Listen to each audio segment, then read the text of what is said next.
easy pass here, guys, and Grand Designs is right behind us. We've got this one pass that we put up here on our windshield right there, and wow, so we have to drive like around the block. Yes, we do. It's pretty wild. That allows us to keep left. Follow signs for Constantine. Follow signs for Constantine. Okay. Yep, following the signs for Constantine.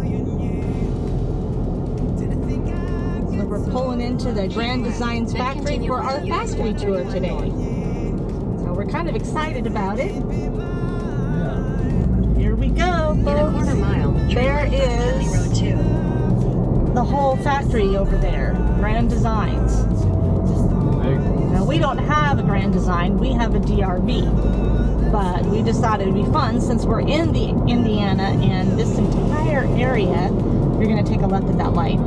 This entire area is full of RV manufacturers. So we thought it'd be fun to just go see some manufacturers. Yeah, look at all those rigs over there. There's just so many of them. So, that's like pigs in space. That's Eric being weird.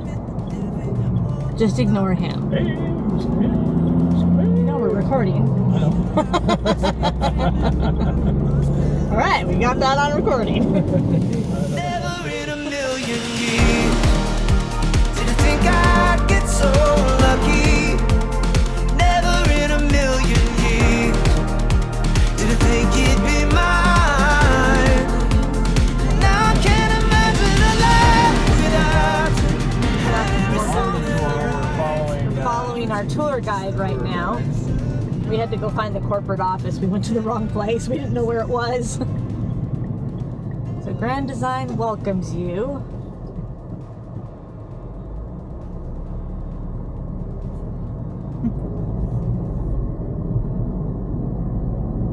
Going down to building 10. I don't know what building 10 is, but he's going to explain to us what all these buildings are when we get there. You can see a lot of like sheet goods. There's step above ladders by the millions. Yep. Doors over there. There's some rigs that look like they're in the process of being worked on. There's front caps right there. We did not come back through the guard gate. Oh, look at the horses. Pretty horsies. You know what? Where there's horsies. There's horsey poo poo. Horsey poopy.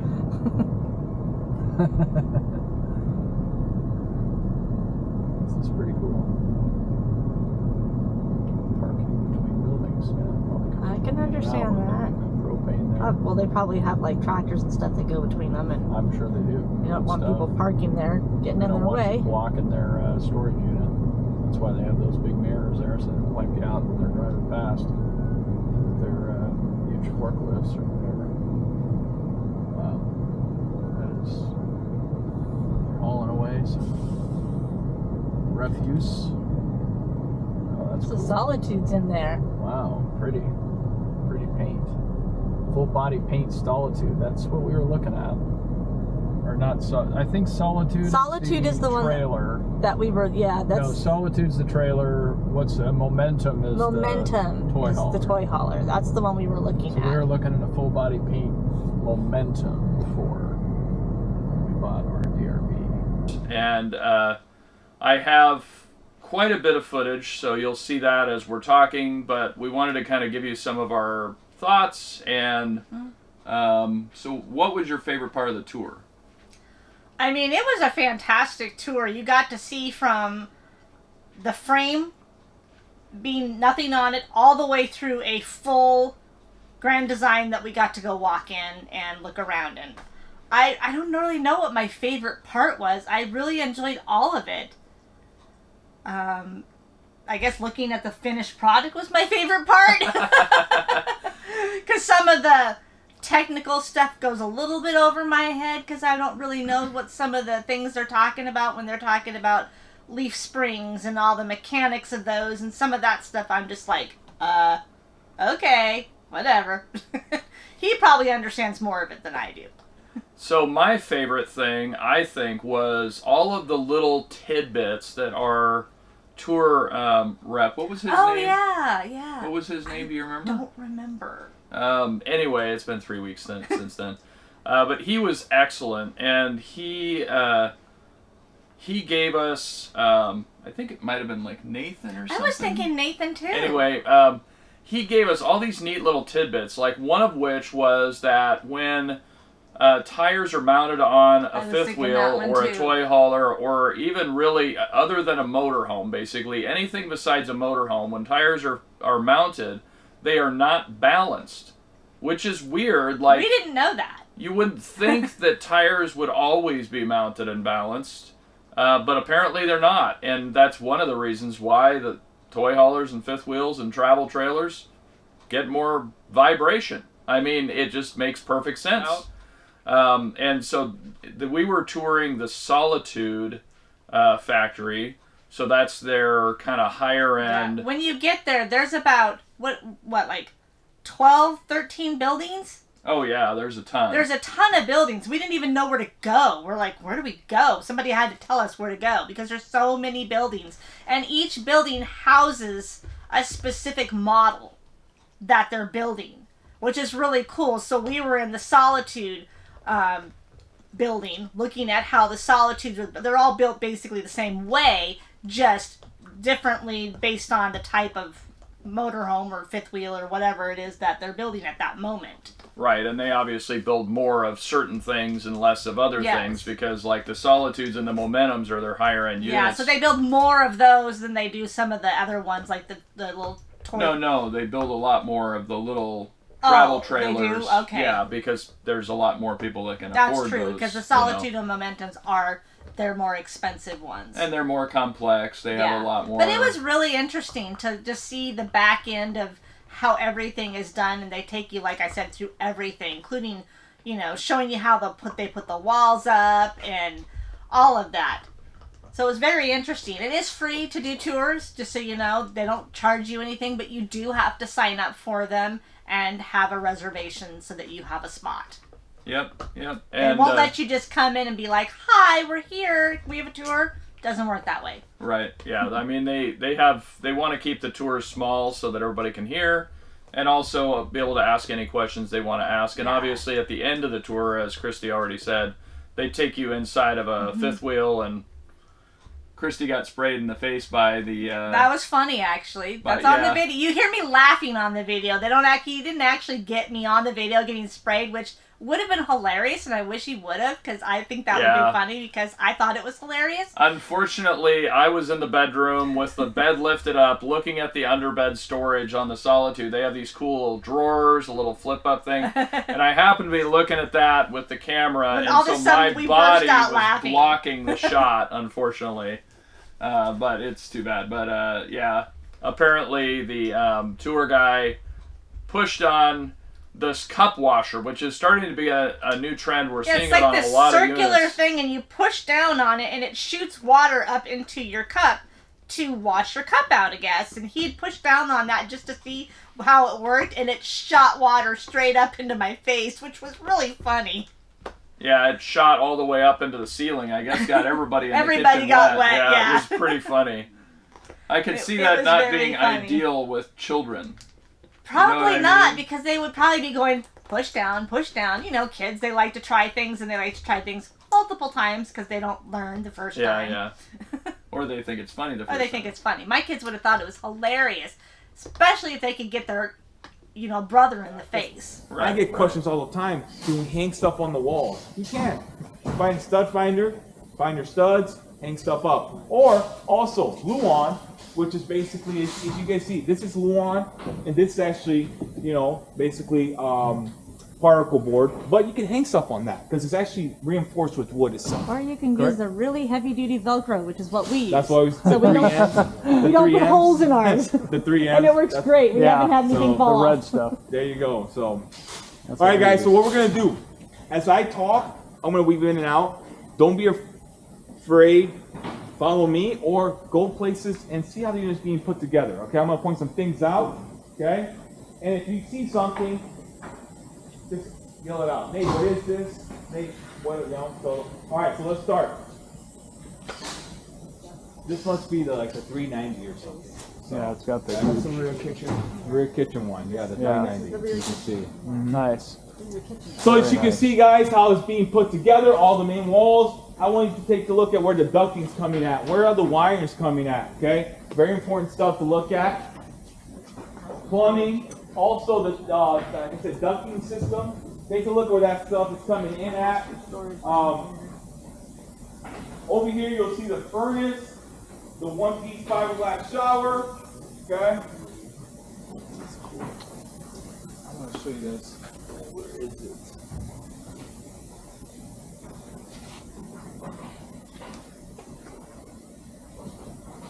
I'll show you guys in a little bit. That's a really nice wet bay. There's the water pump behind it, and you can see behind. So this is our novelist system, really cool novelist system. Basically, I like to say it's dummy proof. So winterizing, city water, dry camping. You just basically put these little knobs to the picture, and you'll be doing that type of, like, if you want to just dry camp, correct? So it's really cool. And then behind it, you can see all the stuff that's going to be behind it. Water pump, a lot of the plumbing, and that's where people that do full timing in cold weather, so they're going to put a heat lamp back here somewhere. That's where a lot of the plumbing is at. It's very important. They don't have to freeze and stuff like that. So up here, also, I always like to point this out, how we actually frame the front nose in. A lot of companies don't frame the front nose in. They actually just imagine taking the aluminum out and just put wood up, and then they use the fiberglass nose as the structural integrity of that. Right? And that's not optimal. I love this. We have the same exact pin box in ours. It's a good one. It's awesome. It's a good one. Yes, It's a beast. I remember I towed a lot of Lux with that pin box, and it's awesome. So All your tubes wood Ah, built, nice. just the bottoms. good question. So anything that's going to get screwed through it, it's wood filled. So that's why I wanted to just show the you. bottoms. I wanted to show you. No. So basically, throughout the whole, I wish I could show you lamination. So the whole all the way. This tube has wood. The whole skeleton has wood, and then around the windows has wood. Side room has wood. And I forget, there's a couple other sections. But So it's in the just like blueprint. this right here. Wood, just like Anytime that. there's gonna be a anything on screw. the edge of an opening has wood. Yep, we'll put wood in it. That We don't is like awesome. to put. The thing is, I know people ask, why not put wood through all it? It just makes it too heavy. So raw butyl, being raw, petroleum base, when air hits it, it dries and crumbles. Right. Okay. So it's a very dangerous thing. How other companies do it, behind trim pieces they put butyl tape. Okay, that's basically what it is. And then at the end, they basically grab air guns with butyl putty and go all around the windows, around the trim pieces, around here. And what happens is when that air hits it, here's the most crappy thing about butyl: it expands and contracts. So we built these units in Indiana. Okay. If you drive down to Florida or whatever, different temperatures, different weather, different altitude, it expands, contracts. What happens is when the butyl expands, it pulls the trim piece out just like that. Yep. Okay? And then the trim piece does not come back when it contracts again. So you get water, air, things in there. Then that butyl dries, crumbles, falls out. Anyways, butyl itself, the butyl that other companies use, and I know this for a fact, because I worked just 6 years ago, I was in the company. It has a 6 months shelf life to it. Okay, this stuff 25 plus year life shelf to it, so it won't. So we basically put this stuff that doesn't expand, contract. This mylar tape. You guys heard of weather balloons? Yeah, mylar tape. Okay, it won't expand, contract go up to 212 degrees and down to negative 65, which Canadians get every month. But what we recommend here at Grand Design is doing talcum powder. Pounding talcum powder on it. The reason is we always tell people to stay away from petroleum-based. Yeah, it's got to be lubricants non-petroleum. or stuff like that. So that is a dry, and also the white that causes that puts on this, it acts like sunblock on your skin. And who recommends that is actually our mobile techs. So Grand Design's the only company right now in the industry that has mobile techs that work for us. There's 10 mobile techs that have basically territories nationwide, and those guys help people. They also train our dealership, and but they also They do a lot of cool things. When they go around. So training, talcum powder. talcum powder. Because we've been using 303 protectant, which is a non-petroleum based product that's kind of based. It's like it's basically like a sunblock for rubber. Gotcha. I mean, I used to work in the rafting and kayaking industry for years and years and years, and that's what we recommended people put on their boats. Hey, The only thing to put on your boat. if it works, it's one of those And things you I can tell put it people, on, if like, you're treating latex it, better than seals. not treating it. So as long as Yeah. it's working, if it's working, Yeah. keeping your flap seal nice and malleable, you're doing the right But thing. talcum powder sounds great too because Yeah, it's 'cause we not treat as the messy. seals in the doors, in the bays, Good. that. We treat the inside, we treat the You outside. guys hear that? Yeah, you guys look. Yeah. It's very important to treat all your seals around your Yeah, windows and stuff like everything. that. Just do that once, twice a year to make sure all your seals are intact, so water doesn't penetrate into Except for when You we're just in don't want the Arizona, sun a to little higher. or air to dry it out amount. because it'll start cracking and failing. And Okay. We So don't- let's go right here and see. Then the wind blows and you're like, man, it's cold in here. What the heck's going on? And it's like because your seal's all like stiff. Fiberglass insulation, the thermal foil, you can see that underneath, Nice. and then the Superflex TPO. And then also, I always like to show this, how we insulate the neck. A lot of companies have stopped insulating the neck. I think it's kind of dumb, because usually your bedroom's under there. Yeah, your bedroom, your So, step out of your bed and you're like, oh my gosh, this floor is freezing. yes. Fiberglass insulation, fiberglass caps, one of the few things we do not make in-house. We do get these outsourced. They go to customer service first, we QC them, and then we bring them to the plants and install. And I like how they have the LED strips in them.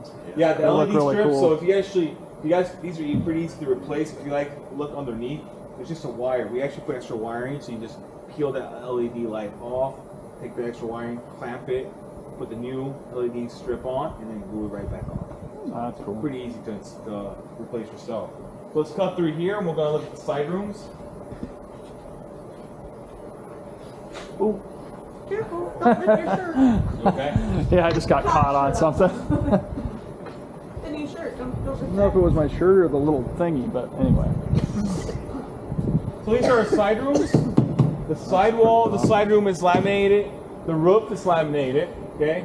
And of course, the front is. The front is laminated with the same wall that basically, so when we build a side room, that's just the front itself was laminated with the wall, and then we put it back with that same wall. It's very strict on tolerance. And this would be considered that major seam, so it's probably got the butyl tape on it.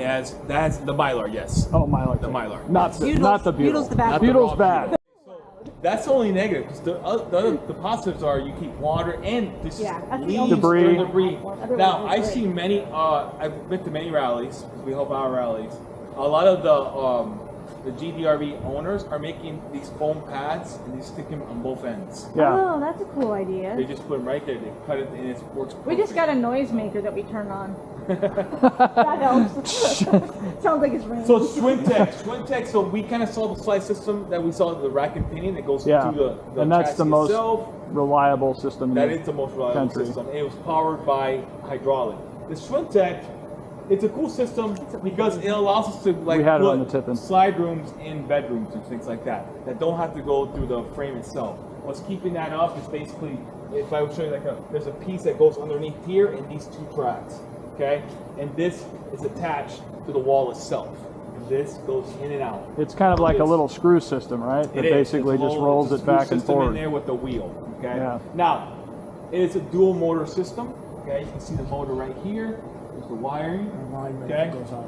Swintex systems, really cool, but they are very finicky systems because it's a dual motor system, and those motors have to stay in sync in order for the system to work correctly. Right. Now, in the RV industry, like I always tell people, these are homes on wheels. So things will shake, things will move. And if you get any little movement in this Swintex system, one motor will become on sync by a 1/16 of an inch or less, and you can't see it. So basically, when you pull it out and in, it's going on sync, and the more you do that, 6 months on the road, you start having issues.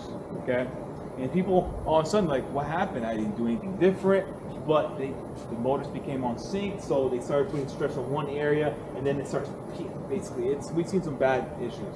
So what we recommend now, there's actually it's called to resync the motors, take it back to factory setting. There's a video that Lipper made that you can actually just retake the motors and put them right back in factory setting. Nice. So, what Grand Design recommends is doing that every quarterly, no matter what. If you're Nice. having issues, if you have a nut, if you don't hear, You just do it. It's part of your maintenance. Part of your maintenance. Clean the seals. Run your Resync slides the motor, in. so they're back to Yeah. factory settings, so they're back to sync again. So if you ever get a unit with Grand Design or Thor or Forester that has Twin Tech, make sure you do that type of maintenance. Okay. So yeah, I think it was an excellent tour. We did 3 different factory tours while we were in Indiana. So next week we're gonna talk about the Lux tour, and the Lux tour I wasn't able to get as much footage on, just because of the nature of their tour. It's just not as their tour is not as thorough, not as detailed, and it's just a different product. It's a totally different product. They're completely built custom. I mean, not totally custom. They obviously have a basic structure that you work from, but there's a lot of customization, which is not the case with Grand Design. And so they can do factory tours and be like, yeah, this is every step of the way. Yeah, they can't like say specifically we do this on every, fifth wheel we make, because there's so many custom things that they do that are specific to that individual customer. Yeah. Anyway, well, thanks guys for watching the video, and hope you learned something from the footage that we did capture and some of the interesting things that our tour guide talks about. And feel free to, like and subscribe, and I would say that... And this video is nugget approved! Okay. See you guys next week.